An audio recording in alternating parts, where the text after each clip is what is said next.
we could get started. It is a Saturday night. I know folks have other things and everyone has family and some of us have kids. So let's get started.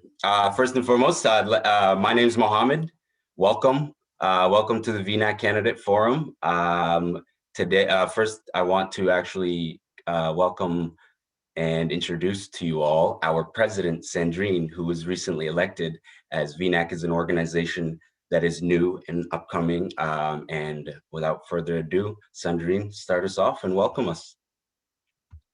Thank you, Mohammed. Hello, everyone, and welcome to the VNAC 2020 Governance Forum. The Vermont New American Advisory Council, VNAC, is a coalition of ethnically, culturally, and linguistically diverse group of New Americans leaders striving to increase the civic engagement and dismantle barriers to a sense of belonging and expand opportunity for New Americans communities to thrive socially, culturally, economically in Vermont. Our current members are all foreign born and include, but are not limited to, city councilors, program managers, health providers, educators, and business owners. Collectively, we speak French, Dinka, Lingala, Mai Mai, Somali, Nepali, Swahili, and more. Our members are Mohamed Jafar, Shol Dor, Ali Dieng, Jiten Katka, Mario Du, Virginie Diambu, Patrick Brown, Mohamed Diop, Cleophas Mukeba, Adelaji, and Goba Mambika. At VNAC, we are committed to ensure opportunity for New Americans to be civically engaged and to meaningfully participate in local and federal democratic processes. As voters, it is crucial that we have access to information that allows us to make informed decisions. And we are just 10 days away for electing our local and national leaders. Today, we'll have the opportunity to hear directly from governors candidates Zuckerman, Payton, and Dickerson, and we'll learn about the platform and vision for Vermont and New Americans living in Vermont. This event is being recorded and interpreted video in Mai Mai, French, Somali, Arabic, Swahili, and Nepali will be made available and circulated via our VNAC Facebook page shortly. Now, I'm going to hand over the mic to Shol and Mohamed Jafar. Indeed, they are VNAC members and our moderators of this great event today. For those who just joining us, welcome. Shol, Mohamed, the floor is yours. Thank you everyone for joining us. My name is Joel Dor. Thank you. I'm very excited for the next few hours we're gonna have together. It's gonna be productive. I just wanna go quickly on the rules that we have developed just to make sure everything runs smoothly. So this forum is gonna be recorded, as Sandrine said. We just wanna make sure that there will be two sections to this forum. The first 45 minutes will be used to answer questions that we have already prepared. The next 45 minutes, it's gonna be open up for community forum. And we also wanna make sure that all the candidates who are here tonight know that we have only 5 questions and that will take us 45 minutes.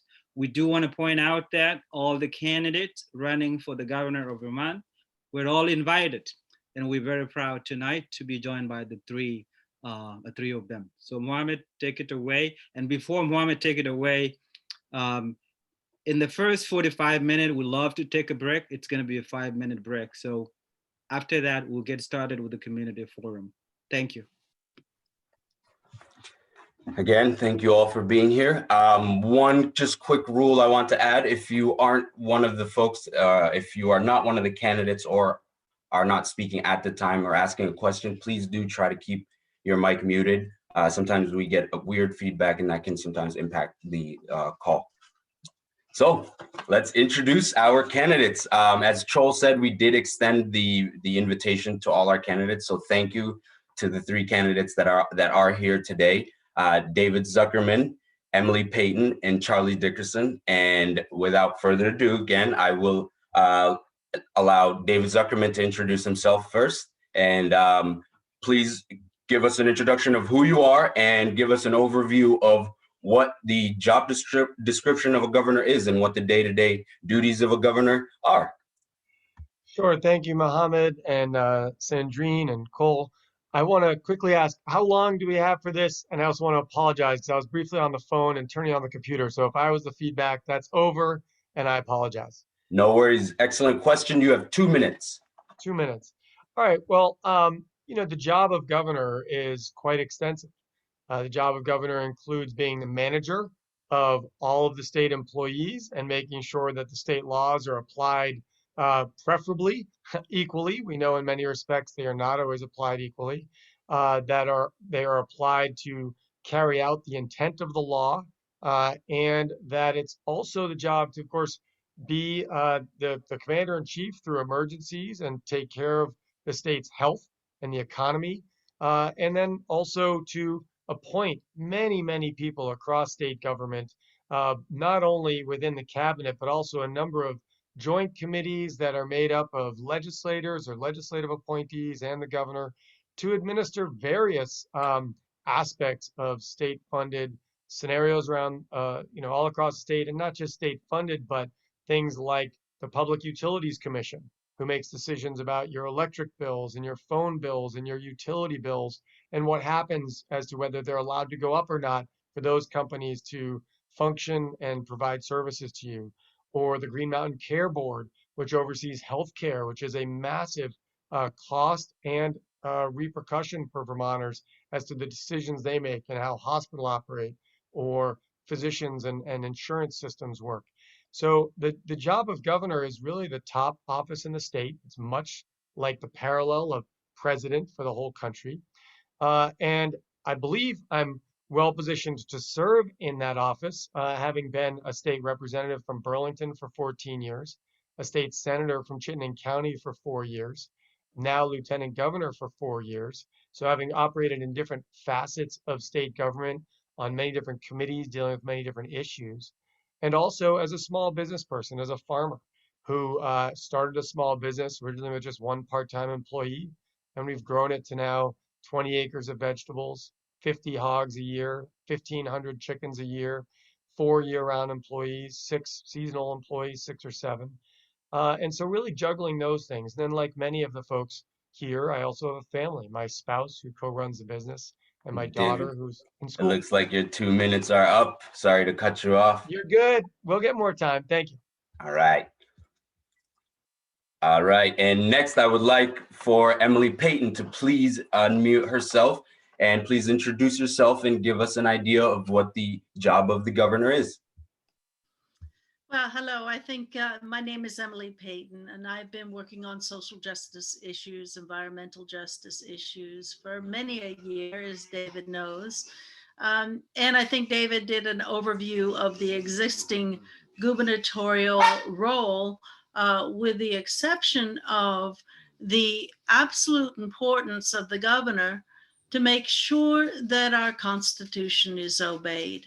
And there are a lot of questions about challenges about whether that actually has happened through this COVID.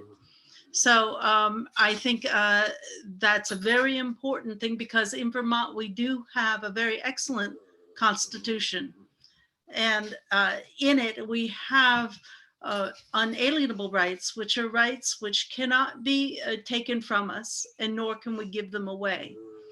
And if you take an opportunity to read our Constitution, you will see that in Article, my dog has decided to talk to me a lot right now. I don't know why, but in Article 7, the people have the duty to reform government, have the obligation to reform government when it isn't serving the people. So as governor, besides everything that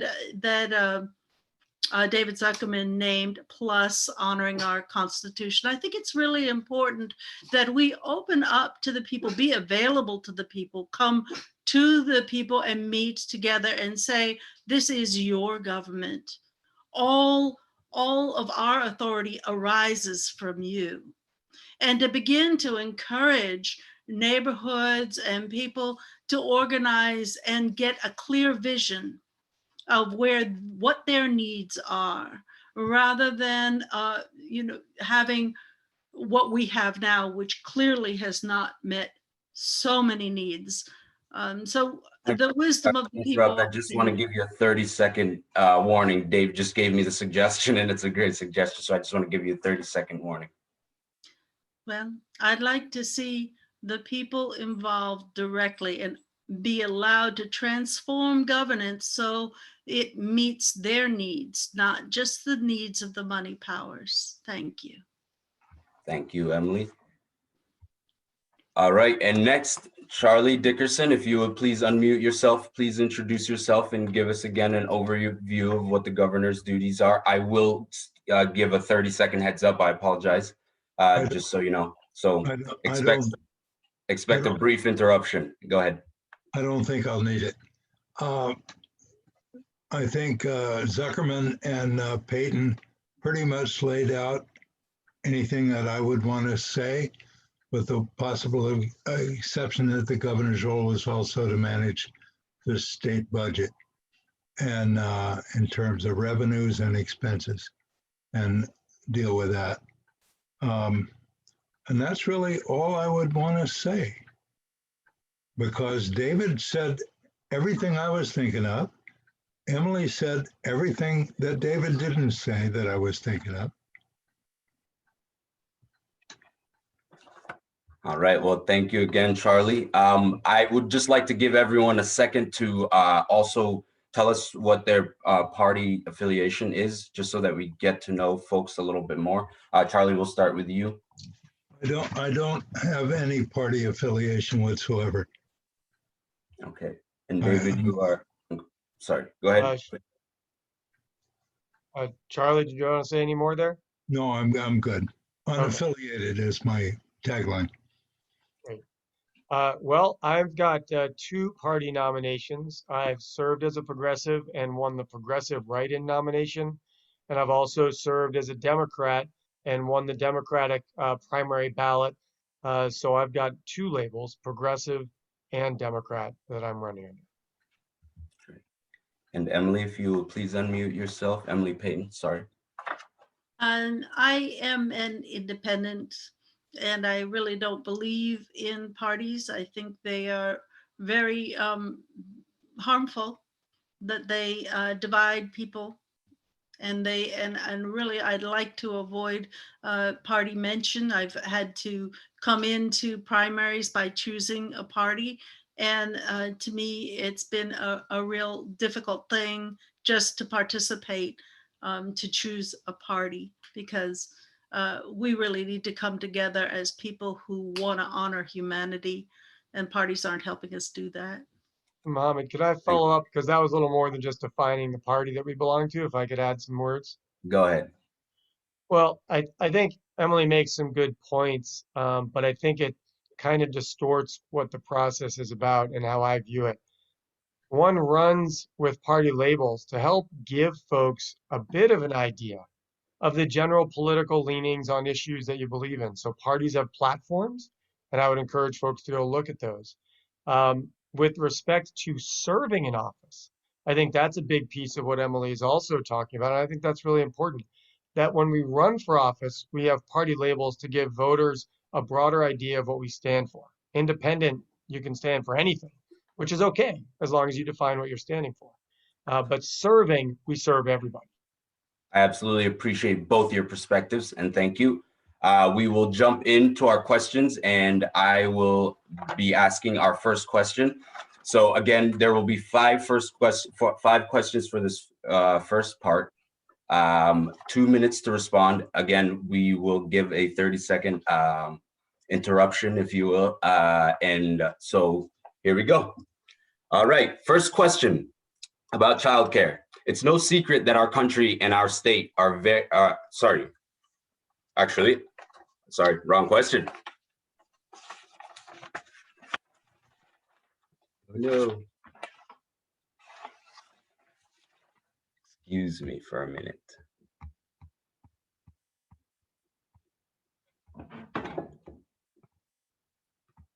All right, question number 1, apologize. Affordable childcare. According to the Center for American Progress, in the United States, there are 21.5 million workers with a child under the age of 6. Prior to the pandemic, childcare was scarce and unaffordable, particularly for Black, Latinx, and Indigenous families. In fact, a typical median income Black family with 2 young children would have to spend 56% of its income on childcare. We would all agree that is pretty problematic. What do you plan to do to help make childcare more affordable and accessible? For this first question, we will start with Charlie.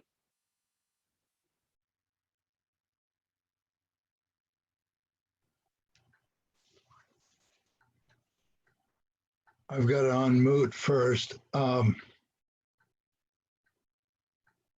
I have a hard time with childcare because nobody can define it. The government has a tendency to over-regulate childcare. And the issue of affordable childcare means what to whom? And it's sort of in the eye of the beholder. I'm not opposed to childcare, but I'm opposed to mandating it and expanding it.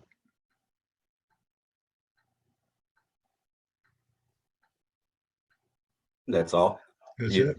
Okay, But- thank you. Thank you. And next, same question. Same question to you, Emily. Emily Payton. Well, what we need to do is we need to respond to the community's needs, and we need to look at how we circulate money and how we remedy the injustice of the monetary system such that we have a scarcity where we shouldn't. And so I have been running for a number of cycles to promote responsible solutions so that we can have enough money in circulation to do the things that we, the people, want to do. One of those, of course, is with the state bank. Second opportunity that we can to increase the means of exchange. In other words, to have more money to do the things we want to do. We can create a people's exchange, which is for all the work we will do in Vermont, by and for Vermonters. What happens, sadly, in the legislature is that these bills to get a public bank, say, so that we can, as a state, issue the money for the things that we, the people, want, is they get hung up at chairpersons. That these bills get to a certain point, and then there's some corruption at chairpersons levels, and it never moves forward. So that's another reason why I'm organizing outside of the political system, so that we can get to a place where we have an economy that rewards our virtue, and where we shouldn't have any scarcity of something we can issue. 30-second warning.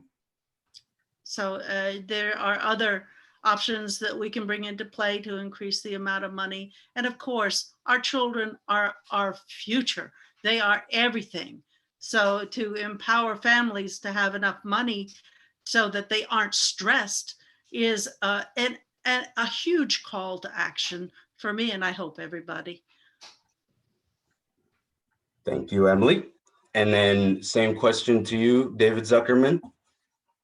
Thank you, Mohammed. And, I appreciate Emily's response, and it is important to really bring in the fact that we need to make sure children have the sort of nurturing environment to grow and thrive in our society. And, relative to Charlie's comments around childcare and mandating, no one that I know has had mandated childcare. The conversation is, how do we make childcare affordable and accessible for everyone?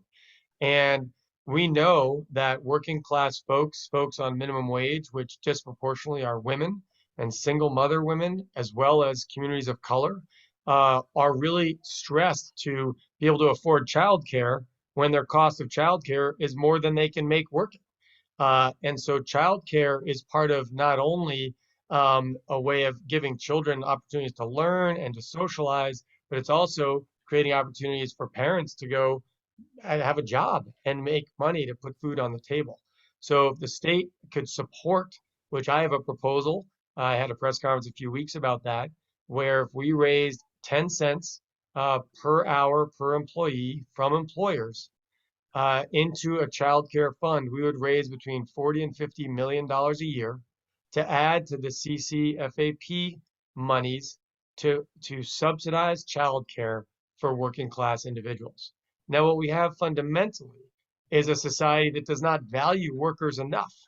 And that's why, with low wages like a low minimum wage, people can't afford to even put their kids into childcare.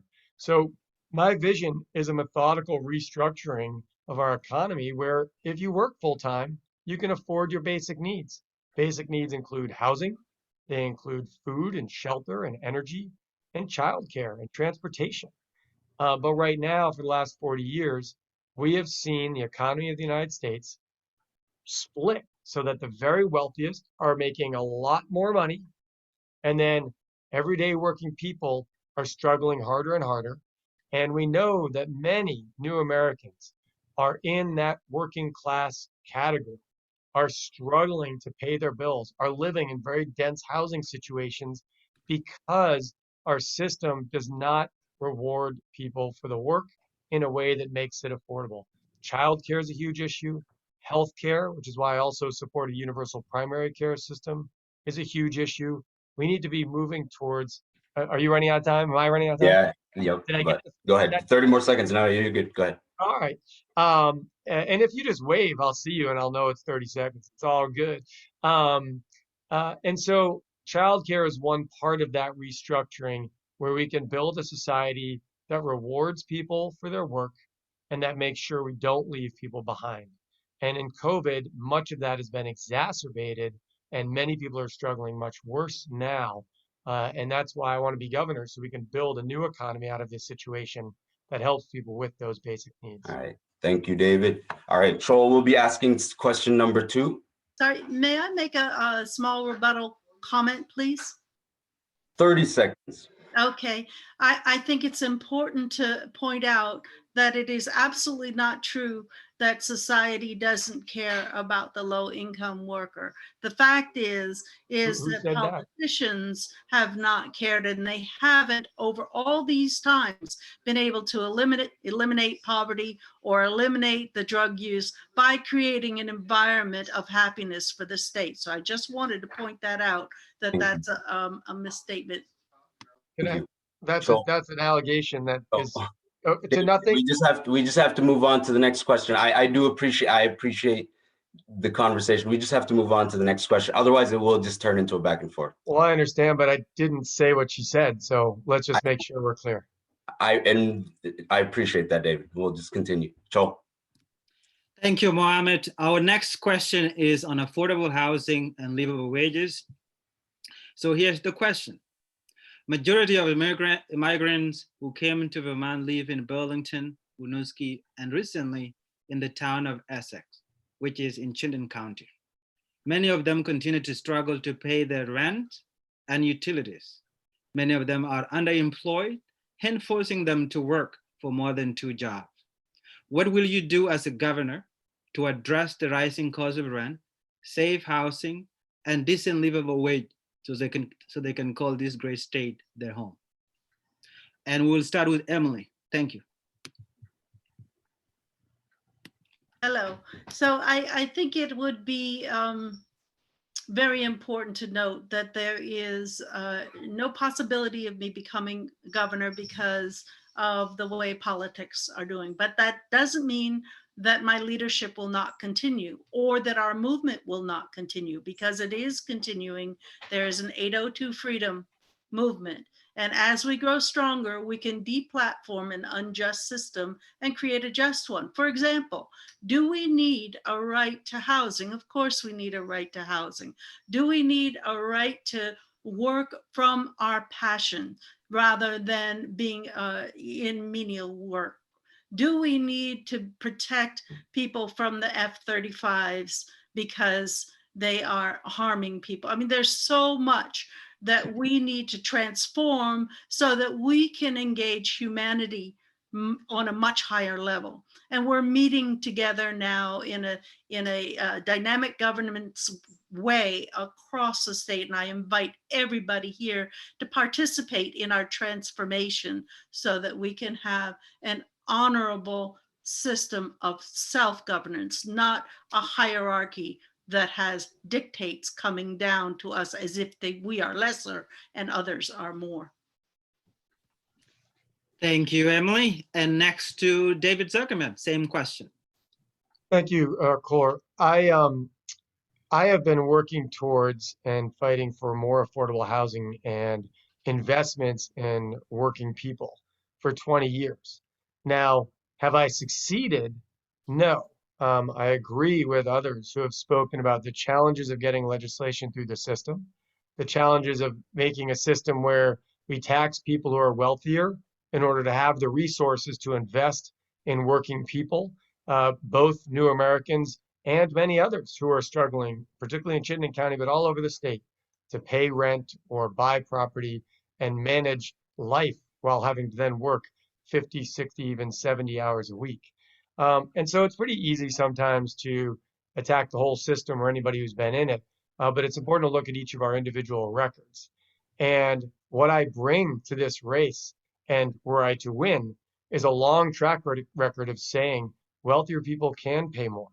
And I bring a track record of bringing people into the process, having traveled all over the state to meet in living rooms, in church basements, in libraries, in coffee shops with Vermonters to bring their voices into the system. Not everybody does that. And I agree that the process needs to include more people. And I would be the first governor who has that track record of really bringing voices in. I was just in Winooski visiting many new Americans with Indra just a couple days ago. And it was wonderful. Folks are saying, we've never been approached by an elected person before. And I said, not only am I approaching you now, but my office is open. And someone then posted on Facebook, oh yeah, I remember being in David's office 2 years ago and welcoming people into his office in the process. 30 seconds. 30 seconds, okay. So I will be bringing that exact process of welcoming into the system, of voicing the need for resources to be invested in affordable housing and in, as we said earlier, childcare and in primary health care. And you mentioned some people are very underemployed because folks come to this country with degrees that are not recognized here. And I think we need to work to make sure we improve this culture, the United States culture, of embracing the academic credentials and qualities that other people bring with them. Thank you, David. Next, same question to Charlie. Please go ahead. It is very clear that I'm outgunned. Along with Emily, I have no expectations of winning. But I have to tip my hat to David. He's been in the game for a long time, and he obviously has passion around certain issues. I am a little more limited. I am a true believer in limited government. I think the role of state government is to provide for basic community infrastructure: police, fire, roads, snowplows, schools, sewage, water. I don't know that it's the government's business to provide everything for, and every time I get involved in any kind of a forum or discussion, it always centers around what can the government provide me or this group or that group.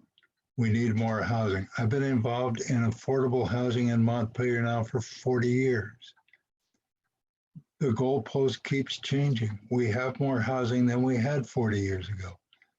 Population goes down, but we have a housing shortage. I don't get that one. And so this is a never-ending cycle.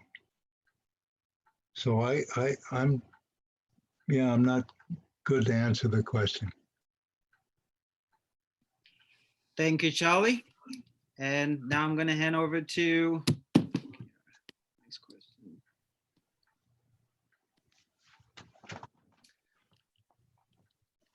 All right, Marie.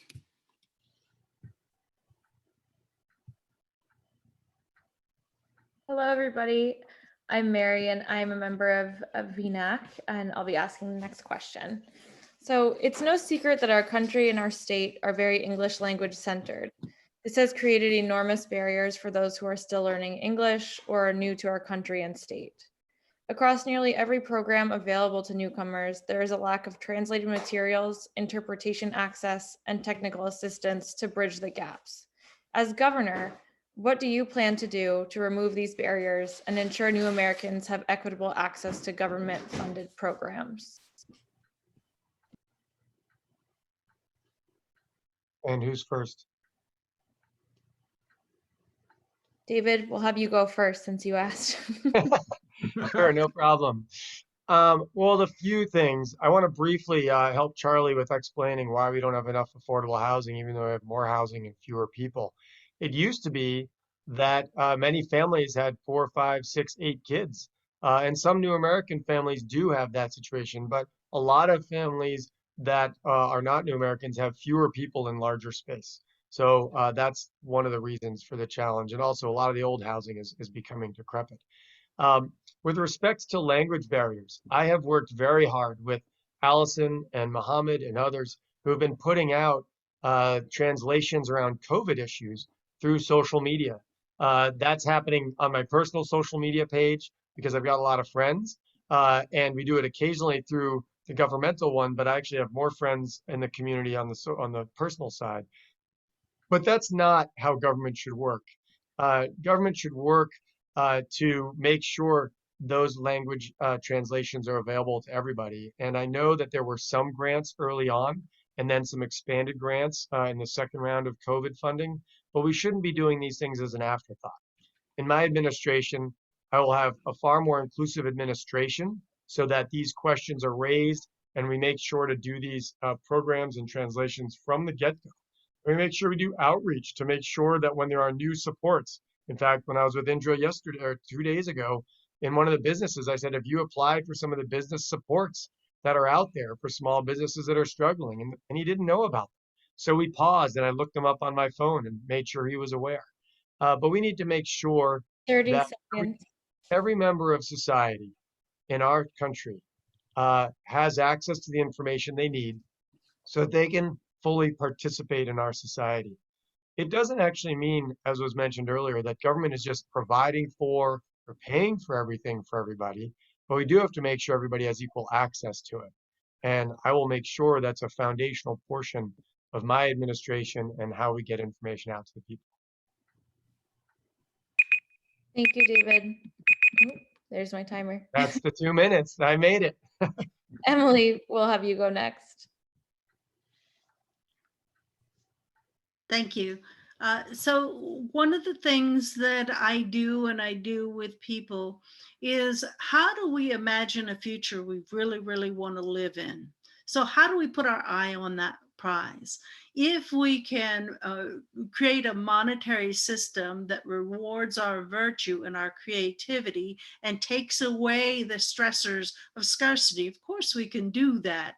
That's part and parcel from beginning to honor our differences, our cultures. So when we have, for example, I'm doing the People's Exchange, where we can exchange anything within Vermont, and we can pay for taxes with it.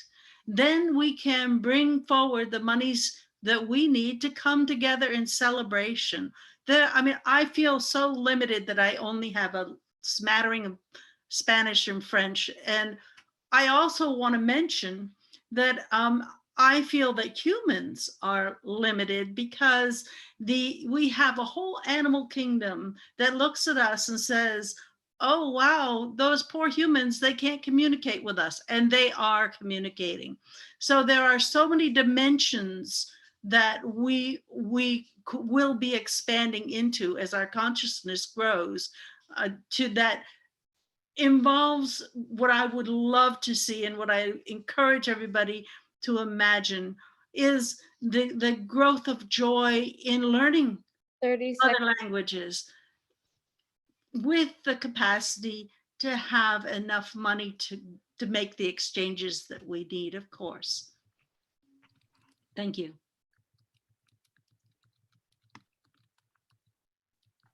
Thank you, Emily. Charlie, you're up. Yeah, my comment will be brief. I think government should focus on special courses to teach and reinforce the English language for anyone, particularly people who are recent immigrants with different foreign languages. I don't think the government should change its language. I think people should be able to study hard, learn English, and recognize that that will be the path to success. And I think it would be perfectly appropriate for state government or local government, or be it schools, be it state government or what have you, to reinforce the capability for people to learn English. Thank you, Charlie. I'll hand it back to you, Mohammed and Chol.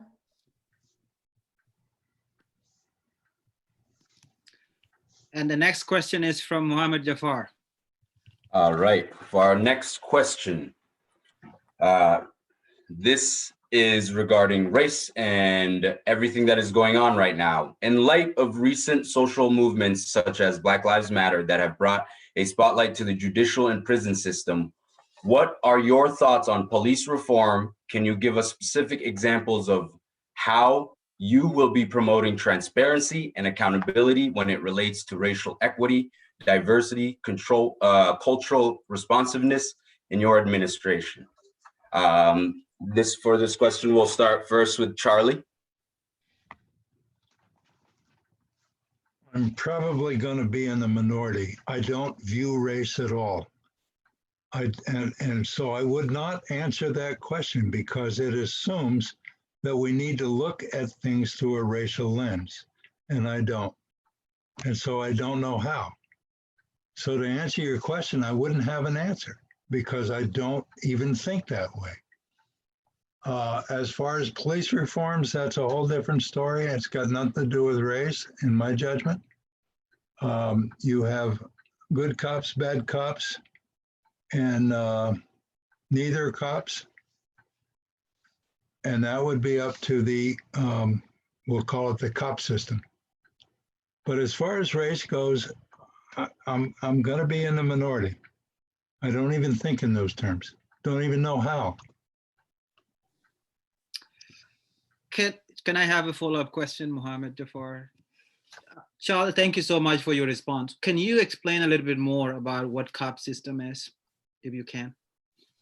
Oh, I kind of made it up. I mean, the police have a system of training, certification. You have to do 12 weeks worth of law enforcement at a particular academy. That's what I meant by cop system. You have to go to school to be a cop. And then when you get out, some are good, some are bad, some are indifferent. Some do a good job, some do a mediocre job. But the cop system in the particular municipality or even in state government has its own internal way of dealing with employees. So I would be reticent to want state government to oversee every. Time's up. If you would just wrap up. No, it's fine. I'm just doing a follow-up for Dor. Thank you. All right, and next we'll go to Emily. Same question to you. The circles I work with, the people I work with, we are really interested in restorative methods. The injustice of our criminal justice industry is horrific. And an injustice against anyone is an injustice against us all. So I also want to say that simply because I'm in a race per se for governor, when we transform, instead of having just 3 of us talk, we would be meeting in a circle and we will be deciding what policies we want. And then we will be selecting those policies and then the people to enact them. So our restorative justice system, we will head towards a place where we don't have armed persons on the streets, armed policemen. We aren't there right now. And we do need policemen, and we do need to take out people to stop anybody who's behaving disrespectfully. And we have a huge problem with sending prisoners out of state. Locking people up in these cages is inappropriate for the most part, except for the most extremely dangerous people. And we need to move towards a natural system, natural law, where it is the law of love. 30 seconds. And that's actually a very specific law where you ask, what is the most loving thing to do in each given situation? And you parse that out together. Thank you. David, same question to you. Well, thank you. I think it's really important to recognize we do have very serious race discrepancies in this country. It's been built over centuries, from initially from slavery through to the GI Bill that did not give all veterans equal benefits coming out of their service to our country. Communities of color did not get the academic and property rights that white soldiers got. We saw further through the 60s and 70s redlining, where communities of color were shuttled to purchase in lower income areas and lumped together away from white suburban America. And so property wealth and wealth accumulation occurred in rates that now have Black Americans at a 1/10 of the accumulated wealth per person as white Americans. And so we really have to look at the many systems that created these discrepancies. Not only were they in the criminal justice and injustice systems, but it was through our financial systems and through our governmental policies. And so when you look at the war on drugs, it disproportionately incarcerated people of color. That we now look at our prisons in Vermont, we are one of the most disproportionate in the nation. So to say that some of us maybe don't see race, it is in us in implicit and biased ways that we don't even recognize in ourselves. And that's true across all races. We embody what we have been seeing on TV as who are superior and who are inferior, when in reality we are individuals. But because of these embedded systemic racism in our culture and in our policies, it has had a profound impact of discrepancy of opportunity. So we need to make sure that we put more people into 30 seconds. We need to make sure we put more people in the administration, which I will, at the table to review our policies as we're making them, to make sure we don't embed further systemic racism. We need to continue to break down our criminal justice system as we have been, to reduce the punishments for crimes that then alter people's lives in a way that makes it harder for them to be good citizens again through incarceration. We need to be looking at the incarceration system and make sure we provide people while incarcerated the information, the education, the training, so when they get out, they have more opportunity instead of being put back onto the treadmill that got them incarcerated in the first place. I suspect I'm out of time. There's a lot more here. Be happy to talk about it with people if you follow up on my website, zuckermanforvt.com. We will certainly follow with anybody around any issues in this debate. Thank you, David. All right, and that actually leads to a follow-up to the question that we just had, which will be the last kind of question before we move into allowing the rest of the crowd to, not the rest of the crowd, the rest of the folks in the meeting to ask their questions. So for the last follow-up question, it is specifically about excessive use of force by police. We would just like to get everyone's perspective on that. And again, in the same light as police reform, what your opinion on it is, and what specific ideas that you might bring to the table in addressing it. We'll go backwards and go with David first. Sure. Well, I was pleased that there was some language passed around excessive use of force this year. We hope to do more work and bring more voices into the process. Again, it was done during COVID. It was hard to get all the voices and perspectives involved. And I know folks felt like not all of the different perspectives of the BIPOC communities were brought to the table. So first and foremost, of course, is to bring that in.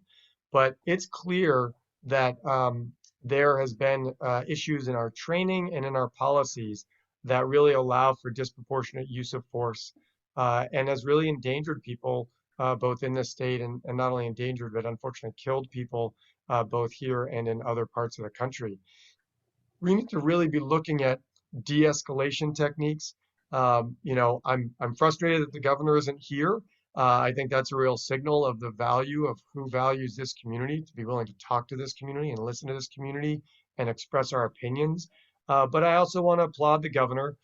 He's been involved in some of the work to expand a shift in the funding of law enforcement resources to include mental health advisors. I think we should have social workers involved in order to have much better de-escalation training and tactics for both law enforcement and those who are better trained in those regards. So we have a public safety core that is not solely police and law enforcement, but it's about the broader picture of public safety. If you approach a homeless person with mental health who is lashing out at the community, is it really about law enforcement, or is it about the issues of mental health? Is it the issues of homelessness? Is it the issues of hunger?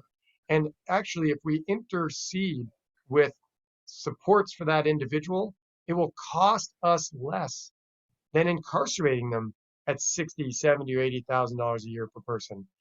So I think we need to be looking at both better services for people, and it will lower the costs, because incarceration is incredibly expensive and not the best for our society. So when we want to look at efficient use of tax dollars and outcomes, there are much better ways to handle these things. Thank you, David. And Emily, same question to you. Okay, could you repeat the question, because I was really getting involved in thinking about what David was answering. So I'd like to bring it back to the very beginning of the question. Absolutely. Just in the same context of police reform, the issue of excessive force, what is your perspective on it, and what are specific solutions or policy ideas that you might bring to the table in mitigating excessive force in policing? Well, I do believe we need to begin to name excessive force differently. So when somebody is arrested, they experience it as a kidnapping. When somebody is tased or harmed, they experience it as an assault. So I think it's really inappropriate the way we use language to make it seem okay that certain individuals in our society may harm other individuals.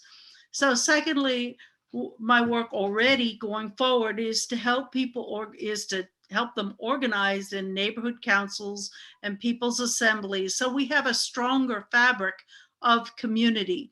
I certainly believe that because of the dynamics of politics that have gone on, we've lost so much civility, and we've lost that idea that we are actually all equals under God.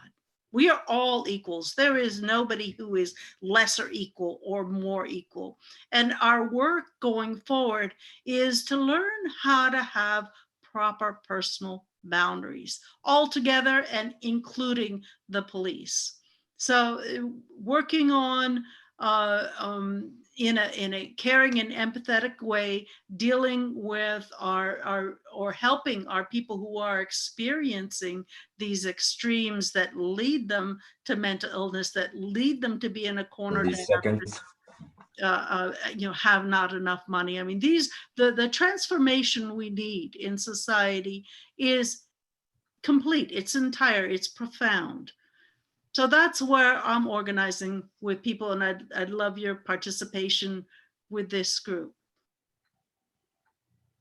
Thank you, Emily. And same question to you, Charlie. I want to say what David and Emily said is fine with me. with one follow-up. The primary function of police is to protect and serve and provide public safety. And so the use of force is generally around protecting others. And occasionally when you have a situation where the perpetrator and the police officer escalate themselves into a situation, the one thing that a police officer will not do is lose the confrontation. And so consequently, they might escalate beyond reasonable limits in order to protect others. And that's what we're talking about in excessive use of force. It is extremely, extremely rare. When it happens, it sucks. I can't put it in better terms. But when it happens, it's bad. And it should not happen, but it does, and it always will. So I'm not hung up on it. I don't condone it. I wouldn't argue for it, but I'm not hung up on it. It's extremely, extremely rare. All right. Thank you, Charlie. Well, that concludes the first. Go ahead, Sandrine.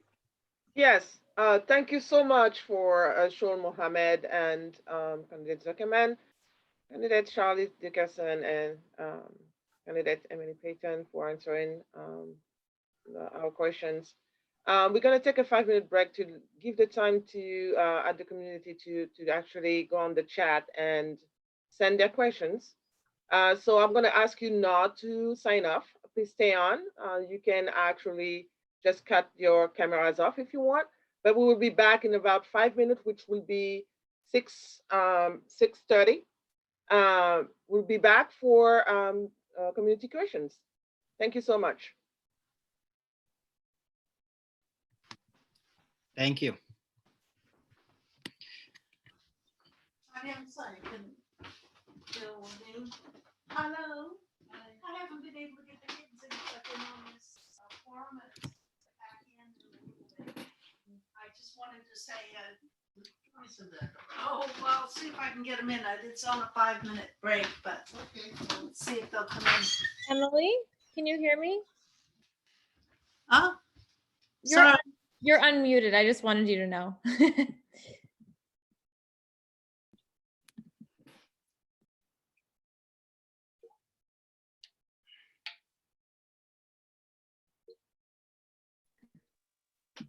Mabika.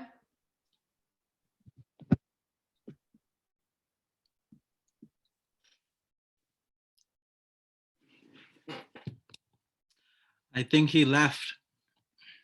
Okay. Or It, maybe he, yeah. it looked like he was unmuted, so I just wanted to tell him. Okay.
All right, I think we do.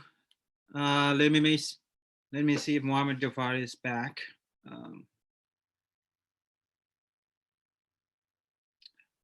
Perfect. Actual.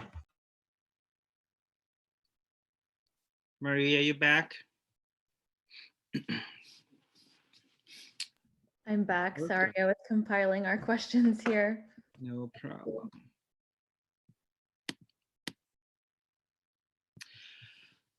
Welcome back. So the next 30 minutes, we're going to be asking questions from the community.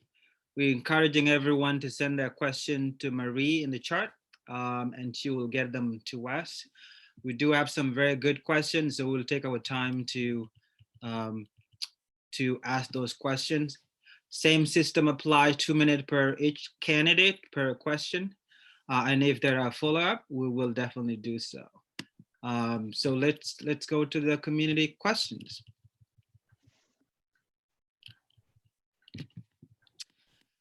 First question, and I'll go first. Mohammed Jafar can follow. This question is from Ethan Bakuli. Before this pandemic, achievement gap in education have been a prominent issue both nationally and across the state, particularly among low-income students and students of color. With many students and families experiencing challenges with remote and hybrid learning that could set them even farther back, what is your vision for educational equity for Vermont children? And this question will go to Emily first. Well, I think it's important to emphasize that life is learning and it should never be boxed into certain places. I think we need a lot more freedom to pursue our own particular passions from the get-go, from all the way through. I'm really not a supporter of compliance-based learning as we see in the public situation. I have designed a nonprofit called Hempstone Villages, which provides an alternative for higher education, wherein we are creating villages together, the buildings in a permacultural way. And so we move from learning from our elders or more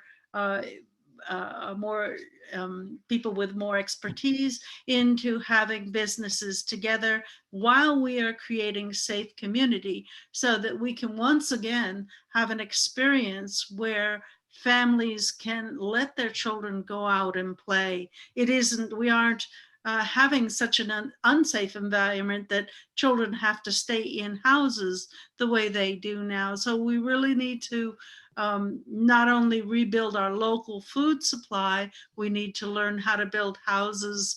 I specialize in hempcrete houses, which are awesome for health and for long-lasting housing.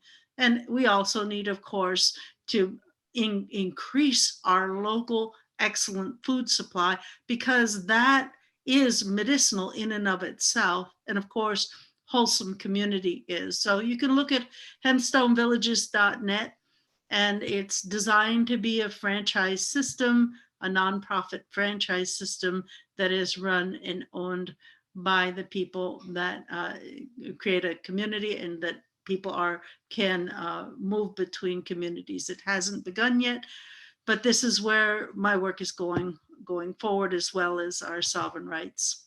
I'm sure I've filled up 2 minutes there. Yes. Thank you. You did very well. Same question to David Zuckerman. Well, thank you. I think there are a lot of reasons for these achievement gaps. And if we don't address them as a whole, and we look at things at isolated issues, that's where we fail in governance. That's where we fail as a society. We're far too often saying, this is the one problem. It's something about education. But when we actually look at the bigger picture, and we look at young children and how they develop and what they learn at 2, 3, and 4 years old in terms of socialization with other kids and play, when we look at their ability to learn and absorb information like reading, what happens in those years greatly impacts their ability to succeed and thrive through our education system, whether it's the one that we have now or the one we wish it to be, with more teaching around critical thinking and problem solving than sort of rote memorization. So let's look at what those fundamental issues are for young children in families of color relative to white society. This goes back to the earlier topic of wealth inequality. If parents are working 50 and 60 and 70 hours a week and they're not home to play with their children, to read to their children, to give children that broader experience, those children don't get the same experiences. If you can't afford childcare with some of the professionals who do that reading and do that teaching when parents are not there to be able to do so, you don't get the same opportunities entering the school system. And so that's why we need affordable childcare. That's why we need to raise minimum wage. That's why we need more affordable housing, because all of those things play into the ability for those kids to be well prepared to enter the schools and then succeed and thrive. That didn't even address yet the issues of our own biases in teaching and other areas where certain kids may or may not get called on as often, where teachers think they may be doing so, but again, statistically, it may be that not all kids are getting the same sort of support.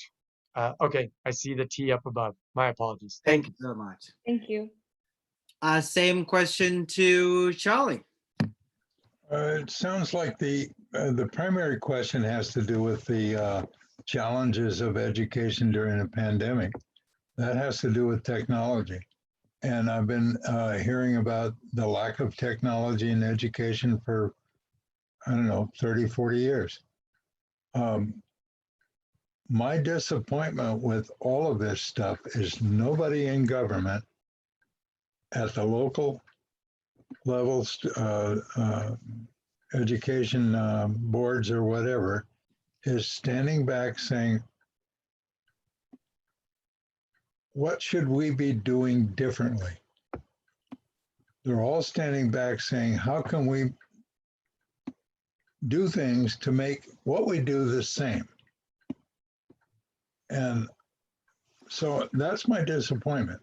Your question is, how do we make education more equity? I don't know the answer to that, and I don't think anybody does. That's been a long, age-old, never answered question for generations and generations. I don't have the answer.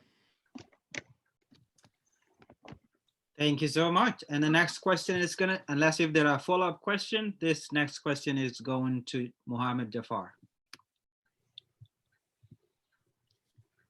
So Mohammed, you're gonna ask the question. Thank you. All right, question number 2. A lot of people with professional credentials come to this country and state as accomplished professionals and are told their professional experience or education does not count. They are only offered low-paying jobs. Do you have a plan for these individuals and their work profession instead of having to work in entry-level jobs as they do now?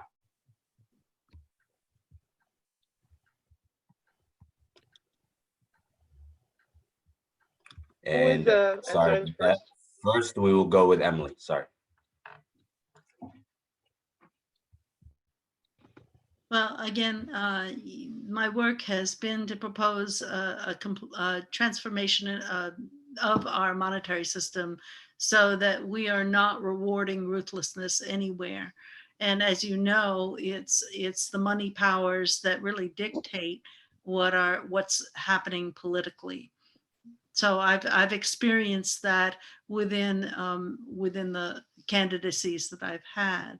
So coming back to that issue is, how do we honor other people's experience abroad that bring it here? And I think we do that through councils of elders, peers within a community, and we begin to give rise to a mechanism of giving people the capacity to to share their wisdom from other cultures. Of course, as you hear, I'm talking about within a new system, within a broader humane system, and that's where my passion is, and it's growing exponentially around Vermont. And at some point, we will be able to peacefully deplatform the hierarchical system we have and begin to honor each other as humans of many cultures better. So it may seem that I'm coming a little bit 30 from a seconds. different angle, because I am. We're going to a new horizon. Thank you, Emily. And then same question to you, Charlie. This is a tough question because it involves the whole issue of licensing around professionals, whether it be nurses, medicals, teachers, doctors, lawyers. And it's hard to answer the question. I know that I have had some experience. I remember the Bosnian refugees that came to Vermont about 25 years ago, and they were quote unquote rescued about 3 months before they were scheduled to be executed in the concentration camps in Bosnia by the Milosevic and his crowd. And I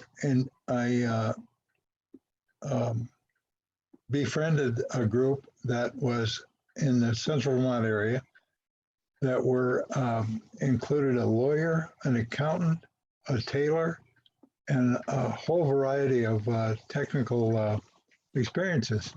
But they were all janitors, and they were refugees, and they had work, but they couldn't wait until they got back into their profession. And that was a sad situation to see. But they were what do you call them? And then I had a friend who married a dentist from Finland. She graduated from medical school at the University of Helsinki, and she immigrated to the U.S. and could not practice dentistry, even though she had been a dentist for like 5 years. She had to be a dental hygienist. And the medical community, AMA, said, you have to go to medical school. She said, wait a minute, I did that already. And it was sad. So she decided eventually to go back to medical school, get her That's time, Charlie. and now she's making a boodle of money. Thank you, Charlie. And David, same question to you. Yeah, I think Charlie actually brought up a really important piece, which is that there are these professional licensing boards.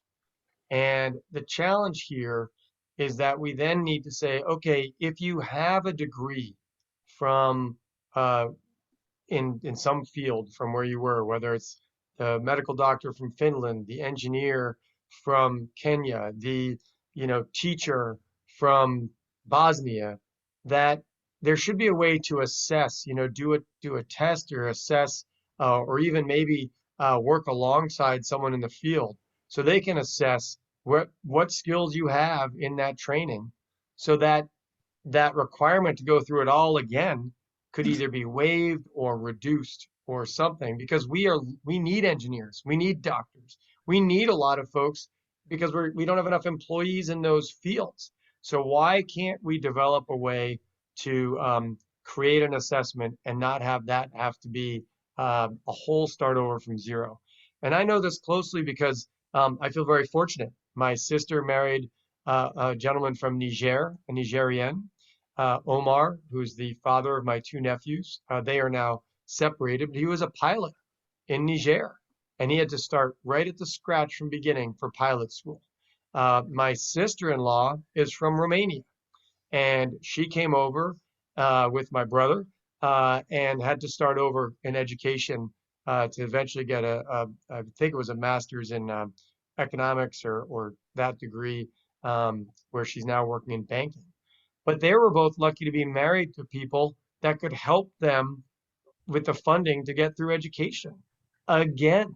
And so I think we need to be creative, but we also have to be judicious and make sure that the education from wherever it is in the world is on par, which in many places it is, in many places it's even better than the education in the United States. But that the degree that people hold when they come here can be evaluated and then supplemented with what's needed to make it finished and get that license to be able to enter the field. That will help our workforce.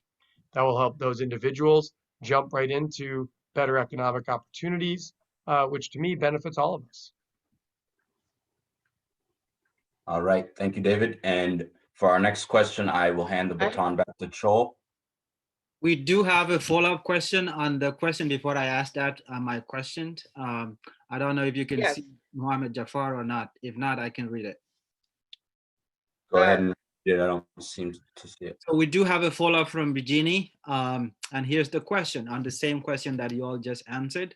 Here it is. What about offering intensive training to people that will help to provide them with the skills that they need to get licensed? I mean, I guess I would say in part, unless you have someone you have in mind, but that really follows on to what I had just said, which is sort of a side-by-side work environment assessment. Then it would say, okay, what is the little areas of intensive training or training that are needed to say, okay, you've got the knowledge based on what you already learned, and this one little piece that may or may not have been taught in the education system you come from. The broader idea of intensive training, like starting from zero in terms of a new degree for someone that doesn't have the background, I think is the same educational process for others, and to make sure we have educational opportunities. I don't know that an intensive model should be provided for new Americans any more than Americans who are here. But for those that already have degrees, and we're just trying to figure out if it's an equivalent degree, I think intensive training to fill in that slight difference would be excellent. And I'm always open to new ideas. I mean, that's part of being flexible and being governor, is saying, let's welcome more voices with those experiences to say, these are the hurdles. Let's remove those hurdles for opportunity. Thank you so much, David. Our next question comes from Councillor Ali Dieng, and here's the question. What is the demographic composition of the governor's appointed position? If elected, would you establish a more inclusive administration? And this question will go to Charlie first. The answer would be yes. Can you explain a little bit more? The question of a demographic mix among appointees has been a question for at least 40 years I'm aware of, and it never gets resolved because everybody thinks that the demographic mix ought to be different. And I don't, I think there should be an openness on the part of anyone serving in that office to consider anyone who applies and is capable of for any position. And I don't, yeah, I'm looking at some of the questions in the chat room, and apparently I'm getting picked on. I don't view it as a given. I just think it will occur. Same question to Emily. Well, what I'm telling you that I'm really frustrated to be sitting here and doing all the talking and not being able to talk together and hear all the ideas together. Going forward into a new form of self-governance where we each are sovereign individuals, we will be able to do things like say, how can we participate in the economy with dignity if we don't each have enough money to do so?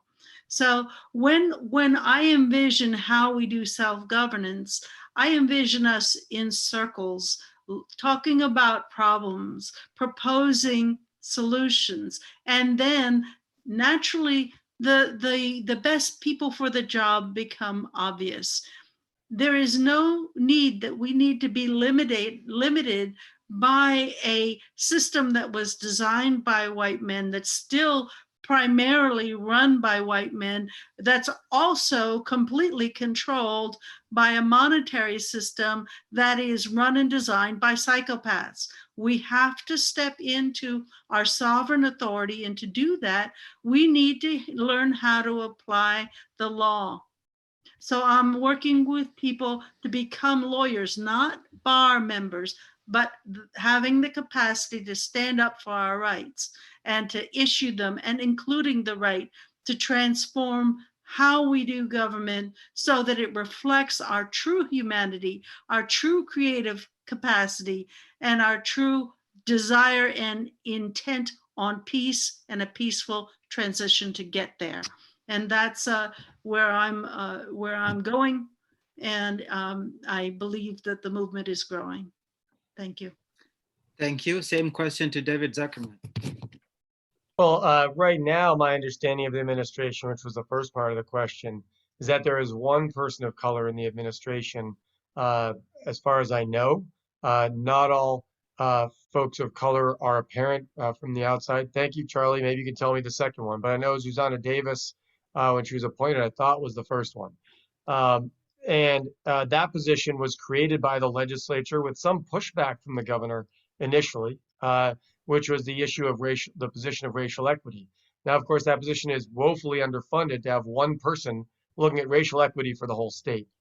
To address actually Charlie's point, I think, Charlie, it's great that you're here, and I hope that there's some learning opportunity here, because I appreciate earlier you said sort of that you don't see color at all, but at the same time saying that those that are qualified would get the positions is by default, if there's only white people in the administration, indicating that throughout our state we have nobody of color that's qualified. And that's clearly not true. And so I would look to the community, as I've reached out also on my campaign when we were looking to hire people. We reached out and said, do people want to work on the campaign? And in the administration, we'll reach out and say, hey, folks, join this administration with your knowledge and your experience, and I will make sure we have a diverse and inclusive administration, again, so that the range of views can be at the table. Is that the 30-second hand?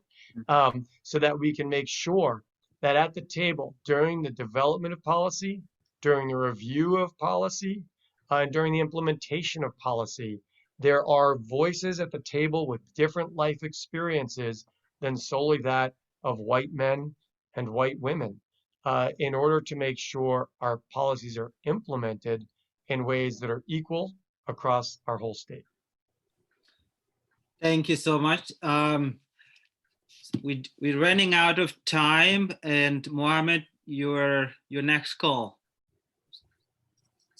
Yes, so we are out of time. That's all the questions we've got time for. I want to say thank you to everyone that is here. I want to say thank you to the candidates. I also want to ask if there's a way for folks to follow up. I know that there are many, many questions. We have like a 3-page document of questions. If you could just send your email, website information right into the chat right now, we will also copy that information and share it out with everyone. Sandrine wants to add something. Go ahead. Yes, I would definitely like to give candidates the opportunity, 1 minute final statement. I think that we have time for at least 1 minute final statement. What is your message to new American communities at this time?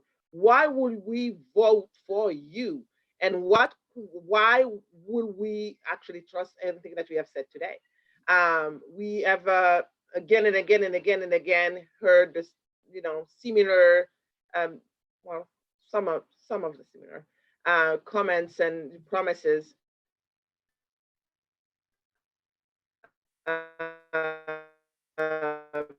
from that can put your voices and vision platform across when it comes to the new American communities to do so. So 1 minute, each of you. Charlie, could you please start first? Sure. 1 minute. 2 things. One is I personally want to thank you guys. my understanding from something I read earlier, this is your first time of doing this. Is that correct? Just your first forum as an organization? I would say you did a good job.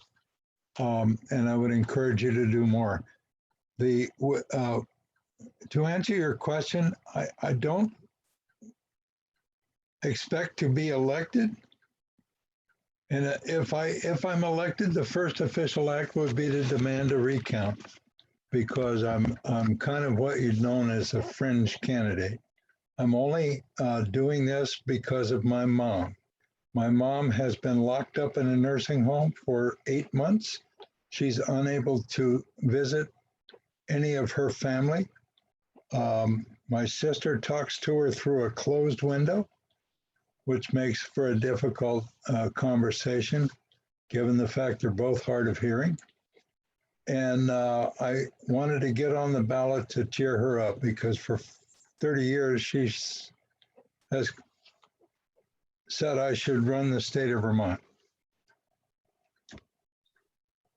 Thank you, Charlie. And now we're going to go to Emily for closing statement. Thank you. As you know, I've been running numbers of times, mostly just to, really get me out of the house to do outreach and to educate and talk with people. This time, I'm finding a growing group who really get that I don't want to be an authority over anybody else, and that we really need to work together, because, I think David is lovely, but I'm also absolutely concerned about our constitutional rights. And there's a huge grab for them right now. And I encourage everybody here to look at our Vermont Constitution and to get in touch so that we can begin organizing for the future that we want and need and should have as souls.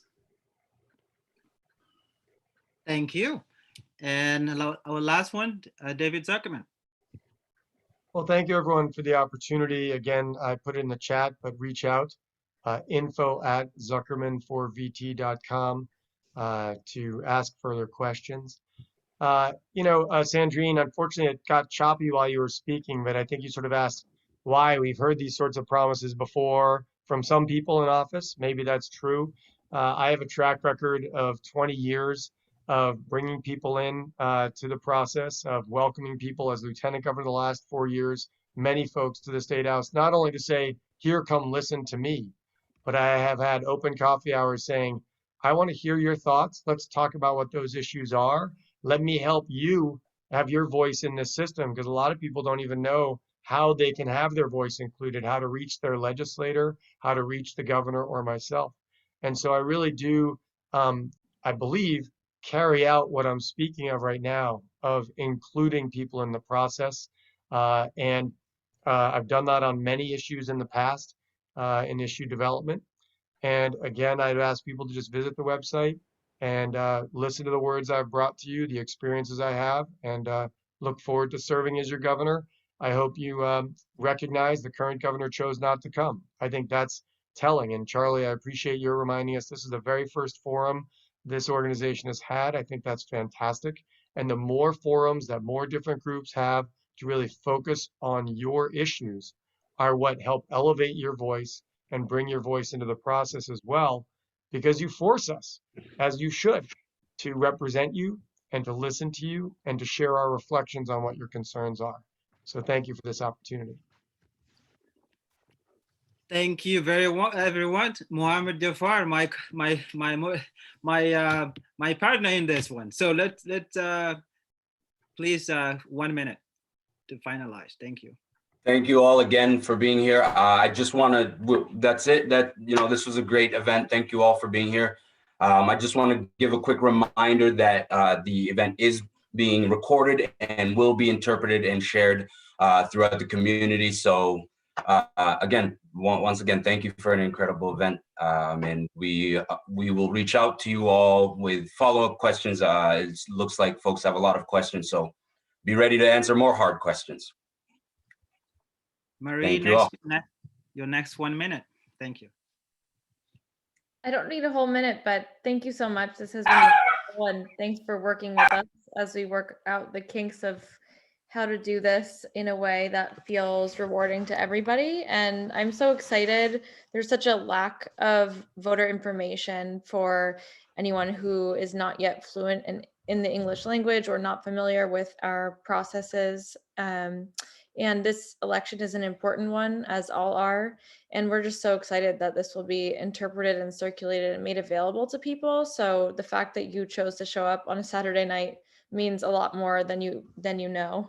And even though it may look like there are not so many participants here, there will be many people who will be able to listen to what you shared. So thank you to the three of you, and thank you for everyone who joined. We really appreciate it. And that's it from all of us. Thank you so much for joining us. It means a lot to be here to hear your views. I want to thank everyone at VNAX for amazing work we did all together. We supported each other. This is our first one, and this is not going to be last. So thank you all for the amazing work you do. We learned a lot today. Thank you so much. Have a good night. Thank you. Thank you. You did an amazing job. Thank you.